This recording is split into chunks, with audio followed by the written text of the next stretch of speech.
गुंदराई नाम के एक छोटे से गांव में दो जुड़वा भाई संता और मंटा रहा करते थे। वह दोनों ही किसान थे।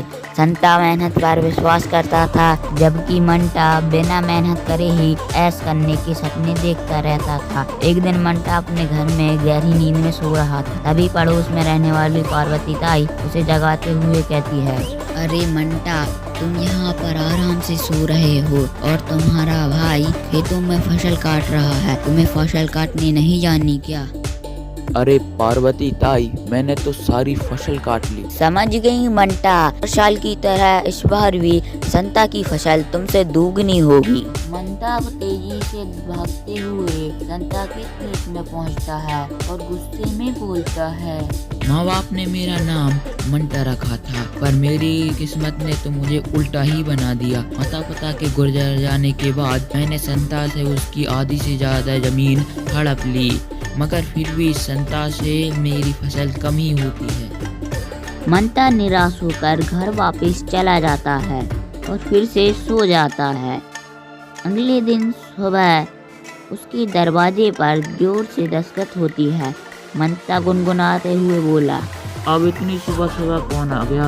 इस गांव के लोग चैन से सोने भी नहीं देते। दरवाजा खोलते ही मंटा के सामने एक भारी भरकम आदमी दो दुबले पतले व्यक्तियों के साथ खड़ा हुआ था। वह बोला, अरे मंटा, तुमने मुझे पहचाना नहीं? मैं गांव का महाजन एक मलथू दास हूँ। तुमने मुझसे एक माह पहले 50 स्वर्ण मुद्राएं ली थी, बस वही लेने आया हूँ। अरे मलथू दास भाई, तुमसे गलती हुई है। मेरा नाम मंटा नहीं बल्कि संता है। मेरा भाई मंटा तो सामने वाले घर में रहता है। ओह, माफ करना संता भाई, मुझसे गलती हो गई। तुम दोनों जुड़वा हो, इसलिए मुझे भ्रम हो गया था। अच्छा ठीक है, अब से ध्यान रखूंगा। महाजन अपने साथियों के साथ मंटा के घर से चला गया। मंटा ने राहत की सांस ली और मन ही मन सोचा, अब मेरा कर्ज संता चुकाएगा, जान बची लाखों पार। महाजन तुरंत संता के घर पहुंचा और उसका दरवाजा खटखटाने लगा। संता ने गुस्से में दरवाजा खोला और कहा, अबे क्या बात है? दरवाजा तो ऐसे पीट रहे हो जैसे मुझ पर कोई कर्ज चढ़ा है। 1 महीना हो गया, आज तो बिना 50 स्वर्ण मुद्राएं लिए हुए नहीं जाऊंगा। चलो अब निकालो मेरी मुद्राएं। तेरा दिमाग तो ठीक है? कौन सी मुद्राएं? मैंने तो तुझसे कुछ नहीं लिया। देखो भाई मंटा, 50 स्वर्ण मुद्राएं के लिए अपना ईमान खराब मत करो। संता चौंकते हुए बोला, अरे भाई, मेरा नाम मंता नहीं संता है। मेरा भाई मंता तो सामने वाले घर में रहता है। जाओ, जाकर उससे अपना कर्ज वसूलो। मेरे माथे पर क्यों सवार हो रहे हो? इतना कहकर संता ने झट से दरवाजा बंद कर लिया। महाजन अपना सिर खुजाते हुए बोला, जिससे मैं पहले मिला वो कह रहा था कि वो संता है, अब यह भी कह रहा है कि यह संता है। संता मंता, मंता संता। अरे अजीब गोरख धंधा है। जब दोनों ही संता बन गए हैं तो फिर मंता कौन है? अरे मैं पागल हो जाऊंगा। मालिक, मुझे लगता है पहले वाला ही मंता था, लेकिन वो तो अपने आप को संता बता रहा था। मेरे पास एक उपाय है। इतना कहकर महाजन का दूसरा साथी महाजन के कान में कुछ फुसफुसाने लगा। महाजन मुस्कुराकर बोला, वाह, ये उपाय तो काफी ज्यादा शानदार है। अब देखो मैं कैसे असली मंता को पकड़ता हूँ। हाँ, तुमने अच्छा उपाय दिया है, हम कल ही इसको अपनाएंगे। अभी चलो यहाँ से, अब देखता हूँ कैसे बचता है।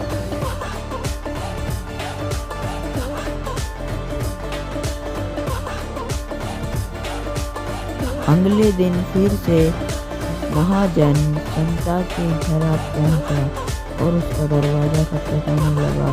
संता ने गुस्से में दरवाजा खोला और बोला, अरे भैया, तुम्हें बताया तो था मैं संता हूँ।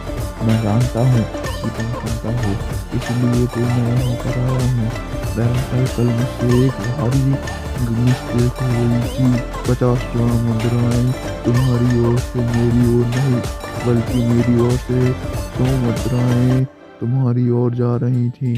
पर मेरे खाते में लिखा था कि मैंने बहुत दिनों पहले तुमसे 200 स्वर्ण मुद्राएं उधार ली हैं। बस 100 मुद्राएं मैंने तुमको लौटा दी और 100 अब लौटाने आया हूँ।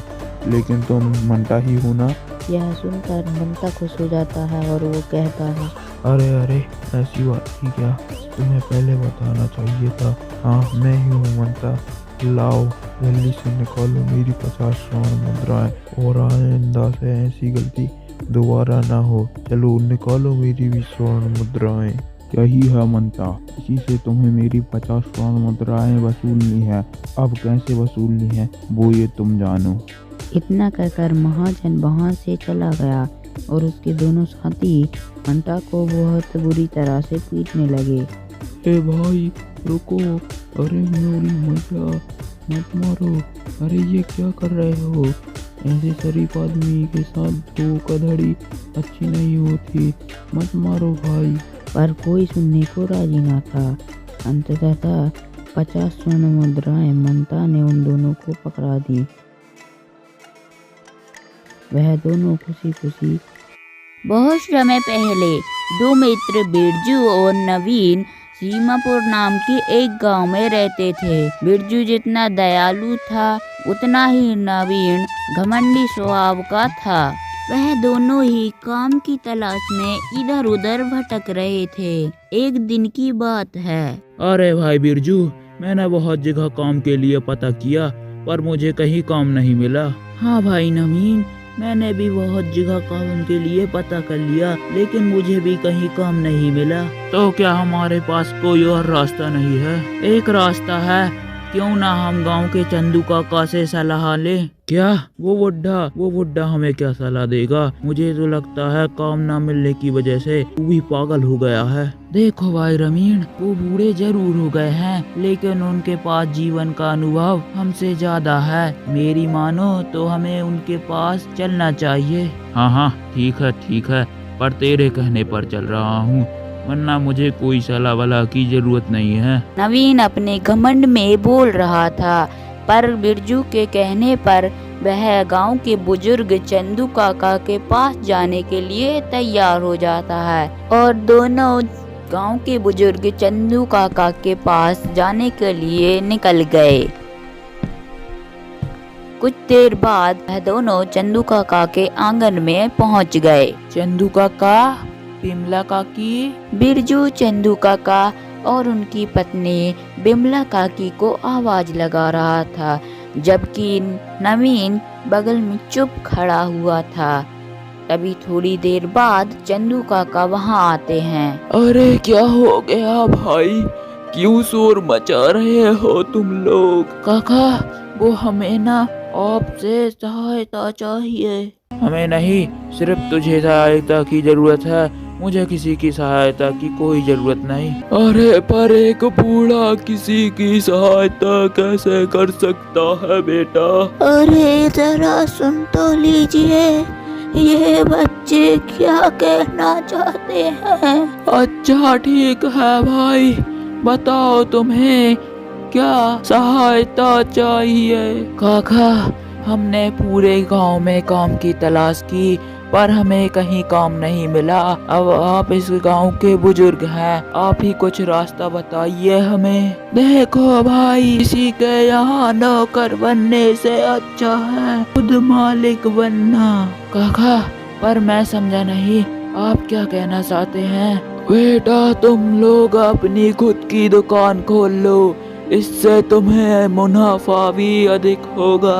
काका, हमारे गांव में तो सभी चीजों की दुकान है, हम किस चीज की दुकान खोलें? हमारे गांव के बगल में बसंतपुर नाम का एक गांव है बेटा, वहाँ भी ज्यादा दुकानें नहीं है, तुम वहाँ अपनी दुकान खोलना। हाँ, ये ठीक रहेगा काका, आपका बहुत बहुत शुक्रिया अदा।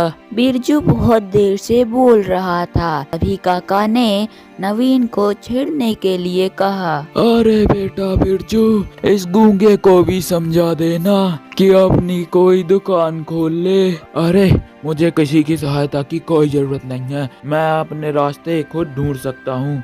अरे बेटा रवीन, देखो इतनी घमंड अच्छी बात नहीं होती। अरे हाँ, बस कीजिए, हो गया आपका, मुझे किसी की सफाई की कोई जरूरत नहीं, चल बिरजू यहाँ से। शाम हो गई थी, वो दोनों अपने घर की ओर निकल जाते हैं। फिर अगले दिन वो बसंतपुर जाने के लिए चल देते हैं। थोड़ी दूर उन्हें एक बूढ़ी औरत मिलती है। बेटा, कुछ खाने को है क्या? मैं 2 दिन से बहुत भूखी हूँ। अरे बुढ़िया, हमारे पास तो खुद खाने के लिए कुछ नहीं है, हम तुझे कहाँ से दे, चल भाग यहाँ से। अम्मा ये लो, आप मेरा खाना खा लो, वैसे भी मुझे आज भूख नहीं है। बेटा, अगर तुम्हारा खाना मुझे खाने के लिए दे दोगे तो तुम क्या खाओगे? अम्मा आप चिंता मत करो, वैसे भी इस खाने की ज़रूरत मुझसे ज़्यादा आपको है। फिर बिरजू ने अपना खाना उस बूढ़ी औरत को दे दिया और वहाँ से चले गए। दूर चलने पर वह बसंतपुर पहुँच गए। बसंतपुर पहुँचने के बाद नवीन ने बिरजू से कहा, अरे भाई बिरजू, उस बुढ़े के कहने पर हम यहाँ पर आ तो गए, लेकिन हम किस चीज की दुकान खोलेंगे? देखो भाई रमीन, सबसे पहले हमें इस गांव के लोगों के बारे में जानना चाहिए कि उन्हें क्या पसंद है और क्या नहीं, के बाद ही हमें कोई सी दुकान को खोलना चाहिए। अबे ये क्या बकवास कर रहा है तू? अब क्या हम लोगों के घर जाकर ये पूछेंगे उन्हें क्या पसंद है और क्या नहीं? मैं तो अपनी पानी पूरी की दुकान खोल रहा हूँ, तू अपना देख ले। बिरजू नवीन को बहुत समझाता है, लेकिन रमीन अपने घमंड के चलते उसकी कोई बात नहीं सुनता है और अगले ही दिन पानी पूरी की दुकान खोल लेता है और बिरजू अपना बर्गर का ठेला खोल देता है। नवीन की दुकान पर लाइन लगी होती है, वहीं बिरजू की दुकान पर कोई भी नहीं जाता। एक दिन की बात है, नवीन अपनी पानी पूरी बेच रहा था कि तभी वहाँ एक बाबा आते हैं। अलख निरंजन, बच्चा साधु भूखा है, उसे कुछ खाने को दो। अरे तो मैं क्या करूं, भूखा है तो पहले पैसे निकालो, फिर कुछ खाने को मिलेगा। मूर्ख बालक, साधु से पैसे मांगेगा? अरे बाबा जी, अगर पैसे हैं तो बोलो, वरना यहाँ से जाओ, टाइम खराब मत करो मेरा। ठीक है बच्चा, पर मैं शराब देता हूँ कि जिस दुकान पर तू इतना घमंड कर रहा है, उस दुकान से आज से कोई नहीं आएगा। अरे जाओ जाओ, आपकी बातों से मैं नहीं डरने वाला। बाबा ऐसा कहकर बिरजू की दुकान में आते हैं और खाने के लिए मांगते हैं। ठीक है बाबा, आइए, मैं अभी आपको गर्मा गर्म बर्गर खिलाता हूँ। बिरजू ने बाबा को भोजन करवाया। भोजन करने के बाद बाबा ने बिरजू से कहा, भगवान तेरा भला करे बेटा, बेटा पर तू उदास है, क्या बात है? हाँ बाबा, मैं बहुत परेशान हूँ क्योंकि मेरी दुकान पे कोई नहीं आता। कोई बात नहीं बच्चा, मैं तुझे वरदान देता हूँ कि आज से तेरी दुकान में भी लाइन लगेगी। ऐसा कहकर बाबा वहाँ से गायब हो जाते हैं और बिरजू की दुकान पर लाइन लगने लगती है और नवीन की दुकान पर कोई नहीं जाता। कुछ ही दिनों में बिरजू बहुत ही धनी हो जाता है।